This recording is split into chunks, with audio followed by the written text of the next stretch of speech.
Assalamualaikum warahmatullahi wabarakatuh. Alhamdulillah kita bertemu lagi di channel Nasrus Sunnah. Kita akan sama-sama dengarkan jawaban sekaligus bantahan dari Ustadz atau Kiai Mujiman, ya, Ustadz Mujiman yang berorganisasi di Muhammadiyah.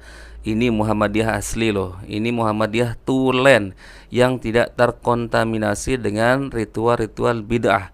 Sekali lagi saya katakan, ini Muhammadiyah yang asli. Berkaitan dengan tuduhan sebagian orang ya menuduh kita, mungkin saya dan antum yang sudah ngaji sunnah ini sering dituduh ketika menguburkan jenazah seperti menguburkan bangkai kucing. Bahkan yang lebih dari itu, saya mendengar sendiri, demi Allah ini di depan saya, mungkin orang tersebut tidak tahu kalau saya juga ngaji sunnah, ngaji salafi atau yang mereka sebut wahabi. Jadi orang tersebut mengatakan orang-orang wahabi itu kalau menguburkan jenazah tidak ditidurkan alias diberdirikan. Subhanallah teman-teman, ini luar biasa. Padahal mereka tidak pernah ikut kita ketika menguburkan jenazah, dan mereka pasti tidak pernah melihat bagaimana prosesi penguburan jenazah yang dilakukan oleh orang-orang salafi. Dan mungkin mereka menganggap kita seperti itu karena kita tidak punya ritual-ritual khusus setelah prosesi penguburan selesai, seperti tahlilan, misalkan 3 hari, 7 hari, 40 hari, 100, 1000, haul, dan yang semisalnya. Kemudian di kuburan juga kita tidak ada ritual-ritual talqin. Yang ngapain mentalkinkan orang sudah meninggal dunia? Karena ini bertentangan dengan sabda Rasulullah SAW yang sahih. Rasulullah bersabda, lakinu mautakum la ilaha illallah. Talkinkan orang yang hendak meninggal dunia. Sekali lagi saya ulangi, Rasulullah bersabda, lakinu mautakum la ilaha illallah. Talkinkan orang yang hendak meninggal dunia. Orang yang hendak meninggal dunia maksudnya orang yang sebentar lagi akan meninggal dunia. Artinya dia masih hidup. Maka kita diperintahkan oleh Rasulullah untuk mentalkinkan atau menuntunnya dengan kalimat la ilaha illallah, dengan harapan kalimat la ilaha illallah tersebut adalah kalimat yang terakhir diucapkan oleh lisannya. Sebagaimana yang Rasulullah sabdakan dalam hadis yang sahih juga, man kana akhiru kalamihi la ilaha illallah dakhala jannah. Barang siapa yang akhir hidupnya yaitu lisannya mengucapkan kalimat tauhid la ilaha illallah, maka tempatnya di surga. Maka ini mungkin yang menjadi tuduhan-tuduhan sebagian saudara kaum muslimin kita menuduh kita ketika prosesi penguburan jenazah seperti menguburkan bangkai kucing, atau bahkan tuduhan yang lebih aneh lagi, Wahabi dituduh menguburkan jenazah dengan cara berdiri, tidak ditidurkan. Baik teman-teman, kita akan lihat bantahan yang Masya Allah ini luar biasa. Kiai Mujiman ini teman-teman, sekali lagi saya katakan ini Muhammadiyah yang tulen, yang asli teman-teman. Luar biasa penjelasannya, mudah dicerna dan syarat dengan ilmu dan belum terkontaminasi. Baik, kita lihat videonya sama-sama teman-teman. Ini dia.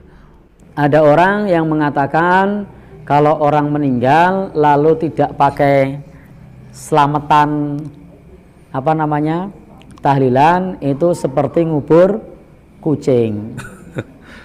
Baik, ini satu ungkapan yang barangkali sering kita dengar. Ini tidak sepenuhnya benar. Kenapa? Karena dulu para sahabat Rasulullah SAW yang meninggal tidak ada riwayat diadakan acara selamatan semacam itu. Apakah mereka seperti ngubur kucing? Tidak. Mereka adalah generasi terbaik umat ini. Rasul sudah menyebutkan khairul qurun qarni, sebaik-baik generasi adalah generasiku. Masya Allah. Jadi justru itu malah sebaik-baik generasi seperti itu. Nah, tidak ada riwayatnya siapakah ketika Khadijah meninggal dunia yang memimpin tahlilan. Siapa yang memimpin? Lalu kemudian siapa yang menyiapkan gedang rojo? Ada enggak? Ada yang tahu? Enggak ada. Nah, ya, tidak ada ya penjelasannya. Padahal Rasul masih hidup ketika Khadijah meninggal. Kemudian ketika Ibrahim putra Rasulullah SAW meninggal, siapakah yang menyiapkan besean? Ya Allah. Untuk tahlilannya Ibrahim? Siapa yang menyiapkan ada besek? Riwayatnya? Tidak ada. Kemudian siapa lagi yang ketika meninggal Rasul masih hidup? Paman beliau Hamzah. Itu orang yang meninggal dunia ketika Rasul masih hidup. Apakah Rasul mimpin tahlilan? Enggak. Tidak. Sahabat Abu Bakar mimpin? Tidak. Tidak. Sahabat Umar mimpin? Tidak juga. Tidak. Ini perkara orang meninggal di zaman itu tuh banyak.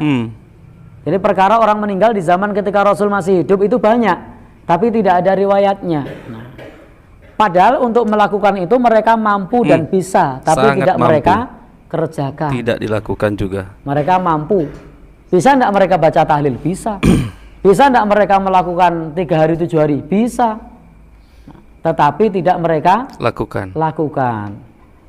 Sehingga ini penting bagi kita untuk melihat bagaimana praktek Nabi dan para sahabat. Andai ungkapan tadi benar, maka nyun sewu ungkapan ini justru malah nyun sewu mencela para sahabat. Karena para sahabat begitu cara memakamkannya, cara ngurus jenazahnya. Apakah kita tega mengatakan Nabi dan para sahabat itu kaya ngubur kucing? Kan tidak tega kita. Ya, karena faktanya Nabi dan para sahabat penguburannya tidak pakai uburampe tahlilan atau selamatan semacam itu. Sehingga kalau dibilang kalau tidak dilakukan tahlilan seperti ngubur kucing. Nah, lalu bagaimana dengan Nabi dan para sahabat? Apakah kita tega mengucapkan mereka seperti ngubur kucing? Padahal Rasul sallallahu alaihi wasallam itu asyraful anbiya wal mursalin. Jadi Nabi yang paling mulia, utusan yang paling mulia. Kemudian para sahabat seperti sahabat Abu Bakar itu adalah afdalul ummah ba'da nabiyhi. Umat yang paling afdal setelah Nabi sallallahu alaihi wasallam. Ketika Rasul wafat, apakah sahabat Abu Bakar melakukan tahlilan? Tidak. Padahal beliau adalah afdalul ummah ba'da nabiyhi. Orang yang paling afdal setelah Nabi sallallahu alaihi wasallam. Itu tidak dilakukan oleh beliau. Ya, paling tahu masalah agama, tetapi ternyata tidak dilakukan hal tersebut. Dan pada saat itu memakamkan Rasulullah Sallallahu Alaihi Wasallam tidak pakai selamatan uburampe mulai dari berapa? 7 hari, 40, 100. Andaikan terjadi di mereka, saya yakin hadisnya tidak cuma 1 atau 2. Betul. Hadisnya akan ada ratusan, bahkan bisa jadi hadisnya ribuan. Karena banyak orang yang meninggal di zaman itu. Orang-orang yang pada saat perang Badar meninggal, ada enggak? Ada. Yang perang Uhud meninggal, ada enggak? Banyak. Nah, tetapi tidak dilakukan. Andai mereka melakukan itu, maka pada saat itu sahabat Nabi itu akan sibuk dengan tahlilan, karena banyak orang yang meninggal pada saat perang. Dan Nabi memimpin perang pada zaman itu kurang lebih sekitar 27 kali yang beliau pimpin sendiri. Dan perang di zaman Nabi ketika Nabi masih hidup itu sekitar 50-an kali. Masya Allah. Hampir tiap 3 bulan itu terjadi perang. Tetapi ternyata kalau misalnya ada ritual semacam itu, wah itu sahabat Nabi itu sibuk sekali itu. Kenapa? Setiap ada ekspedisi perang ada yang meninggal. Ada yang meninggal lagi, ada yang meninggal lagi. Ada yang masih 7 harinya, ada yang barengan dengan 100 harinya, ada yang barengan dengan setahunnya, ada yang barengan dengan 2 tahun. Oh, itu hampir tiap hari itu. Itu bisa melakukan yang seperti itu. Tetapi ternyata tak ada riwayatnya satu pun tidak ada. Padahal andaikan ada, kira-kira mungkin tidak benturan antara 7 hari dengan 100 yang lain? 100 benturan dengan yang setahun atau 2 tahun? Bisa. Bahkan bisa jadi tiap saat ada acara itu. Tapi tidak ada riwayatnya sampai kepada kita. Maka tegakah kita mengatakan mereka seperti ngubur kucing? Subhanallah. Ada yang tega? Tidak. Jadi kita beristighfar kepada Allah Subhanahu wa taala dari ucapan tersebut. Mudah-mudahan Allah mengampuni kita. Amin. Karena kita menyangka menguburkan itu sebagaimana Nabi dan para sahabat dianggap seperti kucing. Maka hendaknya kita beristighfar kepada Allah Subhanahu wa taala. Mudah-mudahan Allah mengampuni orang yang mengucapkan hal tersebut dan mengampuni kita semua. Amin ya Allah. Wallahu a'lam bishawab. Jadi teman-teman, murni apa yang selama ini menjadi tuduhan kepada kita, khususnya orang-orang salafi yang disebut Wahabi, murni karena tuduhan, karena dasar kebencian ya.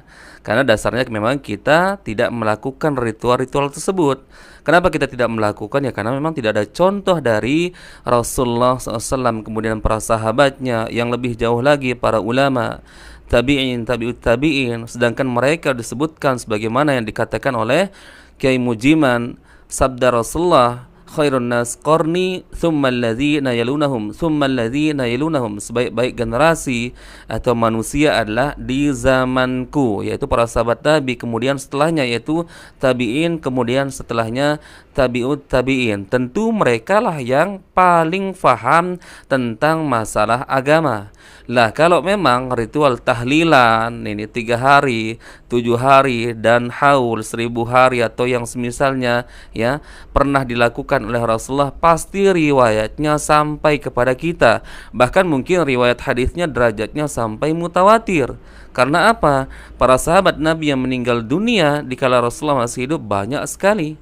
Ya, bahkan mungkin tahlilan ini bisa dilakukan setiap hari, karena bisa jadi ada yang baru meninggal tahlilan nanti malam, kemudian beberapa hari lagi ada yang meninggal, maka berbenturan terus waktunya. Ada yang baru 3 hari, kemudian ada yang meninggal lagi, ada yang 7 hari, ada yang 100 hari. Maka kalau memang benar itu pernah terjadi di zaman Rasulullah, pernah dilakukan, maka riwayatnya pasti mutawatir, dikarenakan banyak sekali para sahabat Nabi yang meninggal dunia di kala itu. Bahkan putra Rasulullah yang bernama Ibrahim dari budaknya Maria Al-Qibtiyah pun meninggal dunia ya ketika Rasulullah masih hidup. Akan tetapi tidak pernah ada riwayat Rasulullah membuat acara tahlilan kematian untuk putranya. Apakah Rasulullah tidak mencintai putranya yaitu Ibrahim? Kemudian ketika Rasulullah meninggal dunia, apakah Abu Bakar pernah kita mendapatkan riwayat mentahlilkan Rasulullah yang meninggal dunia? Apa kita ragu bahwa Abu Bakar mencintai Rasulullah? Tentu antum akan menjawab dengan akal sehat, Abu Bakar jauh lebih mencintai Rasulullah dibandingkan dengan kita-kita ini. Dan sebenarnya pertanyaannya lagi, apakah mereka mampu mengerjakan tahlilan tersebut? Mampu, ya. Mereka paling paham tentang agama, paling tahu apa lafaz tahlil, la ilaha illallah, dan ucapan-ucapan atau ritual-ritual yang dilakukan di zaman sekarang ini. Mereka semua mampu. Tidak ada penghalang bagi mereka seandainya mereka mau melakukannya. Akan tetapi pertanyaannya, kenapa mereka tidak melakukan? Karena memang tidak ada tuntunannya dalam Islam. Tidak ada anjurannya, tidak ada ajarannya dari Rasulullah SAW. Pasti riwayatnya mutawatir. Kalau seandainya ada riwayat ya Rasulullah mentahlilkan keluarganya, para sahabat yang meninggal dunia, putranya maupun sahabat-sahabat yang lainnya. Nah ini teman-teman, murni kita katakan bahwa ini adalah tuduhan berdasarkan kebencian kepada dakwah salafi atau yang mereka sebut Wahabi. Karena selama ini hanya salafi atau Wahabi yang berani meluruskan apa yang bengkok, berani menjelaskan bahwa ritual tahlilan itu tidak diajarkan dalam Islam dan tidak pernah ada tuntunannya dari Rasulullah. Bahkan tidak pernah ada riwayat satupun hadis tentang ritual tersebut.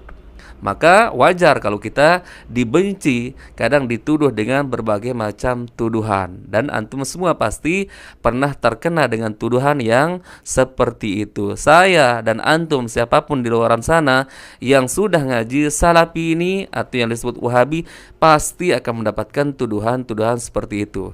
Namun alhamdulillah ada ustadz-ustadz kita, ustadz-ustadz sunnah kita, Ustadz Firanda, Ustadz Reza Basalama, ustadz-ustadz yang lain, bahkan dari organisasi Muhammadiyah yang Masya Allah seperti Kiai Mujiman ini betul-betul berpegang di atas Al-Quran dan Sunnah, insya Allah. Semoga Allah Azza wa Jalla istiqomahkan beliau, begitu juga istiqomahkan kita yang sudah ngaji sunnah ini di atas Al-Quran dan Sunnah sampai kita meninggal dunia. Dan semoga Allah Azza wa Jalla memberikan hidayah bagi siapapun di luar sana, teman-teman, saudara kaum muslimin kita yang belum mengenal sunnah, baik orang-orang yang menuduh atau siapapun mereka. Semoga Allah Azza wa Jalla mengenalkan yaitu yaitu dakwah sunnah ini. Barakallahu fikum, semoga video ini bermanfaat. Kita bertemu lagi insyaallah di video berikutnya yang jauh lebih bermanfaat. Assalamualaikum warahmatullahi wabarakatuh.